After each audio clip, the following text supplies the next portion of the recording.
نبی کریم صلی اللہ علیہ وسلم کی یہ حدیث بھی پیش نظر رہے کہ انسان جب سو کر اٹھے تو اسے کیا کرنا چاہیے. حدیث پاک اس طرح وان ابی ہریرہ رضی اللہ تعالی عنہ عن النبی صلی اللہ علیہ وسلم قال اذا استيقظ وراه احدكم من منامه فتوضا فليستنصر ثلاثا فان الشیطان یبیت علی خیشومه رواه البخاری فی کتاب بدء الخلق. حضرت امام بخاری اس حدیث پاک کو ایسے کتاب بدء الخلق کے اندر لائیں. راوی حضرت ابو ہریرہ رضی اللہ تعالیٰ عنہ ہیں. حضرت ابو ہریرہ فرماتے ہیں کہ نبی پاک صلی اللہ علیہ وسلم نے ارشاد فرمایا کہ جب کوئی آدمی نیند سے اٹھے تو وضو کرے اور وضو کرتے وقت اپنی ناک کو زور سے جھاڑے، اس لیے کہ شیطان خیشوم کے اوپر، اس کے خیشوم کے اوپر رات گزارتا ہے. جانتے ہیں تھروٹ کے حلق کے جو پارٹس ہوتے ہیں وہ کتنے ہیں؟ لنکڈ ہیں. 3 فیرنگس جو ہوتے، ایک تو نیسو فیرنگس ہے جس کو خیشوم بولتے ہیں، اور دوسرے اورو فیرنگس ہے، اور تیسرے لیرنگو فیرنگس ہے. یہ بندہ شیطان فَإِنَّ الشَّيْطَانَ يَبِيتُ عَلَى خَيْشُومٍ نیسو فیرنگس کے اوپر رات بتاتا ہے.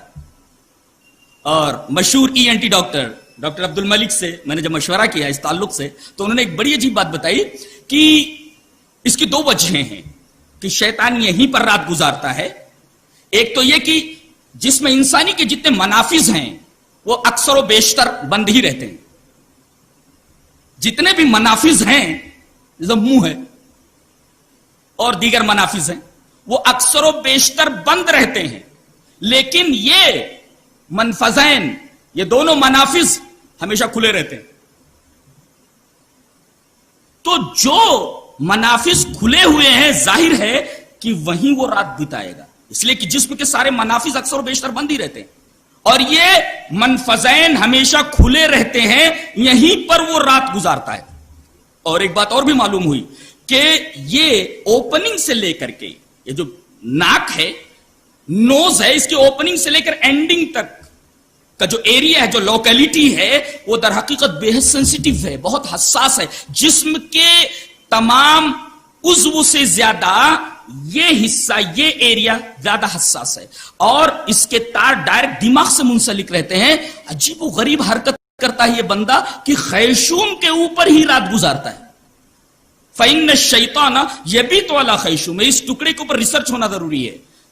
اور ہومیوپیتھک کے جو ڈاکٹر ہیں، اسی طریقے سے ایلوپیتھک جو ہیں، اسی طریقے سے یونانی جو ڈاکٹر ہیں، ان کو اس جملے کے اوپر ریسرچ کرنا چاہیے کہ نبی کریم صلی اللہ علیہ وسلم نے ایسا کیوں کہا. فَإِنَّ الشَّيْطَانَ يَبِيتُ عَلَى خَيْشُومِهِ. شیطان نیسوفیرنگس کے اوپر رات گزارتا ہے. اب کیا کرنا ہے آدمی کو؟ جب اٹھے تو وضو کرے، وضو کرنے کے بعد زور سے ناک کو جھاڑے. اطباء نے یہ کہا کہ اگر آدمی اپنی یہ ہیبٹ بنا لے، عادت بنا لے کہ وضو کرتے وقت دور تک پانی چڑھائے، جیسا کہ سنت ہے وضو کے اندر استنشاق، دور تک پانی چڑھانا اور پھر اس کے بعد زور سے ناک کو جھاڑنا، تو اس سے دماغ کی بہت ساری بیماریوں سے انسان محفوظ ہو جاتا ہے. استنشاق کے بعد استنثار کرنے سے آدمی پہلے استنشاق کرے، پانی کو ناک کے اعلی حصے تک چڑھائے، اس کے بعد استنثار کرے، اس کو زور سے جھٹکے. اس سے بہت ساری دماغی بیماریوں سے آدمی محفوظ رہتا ہے.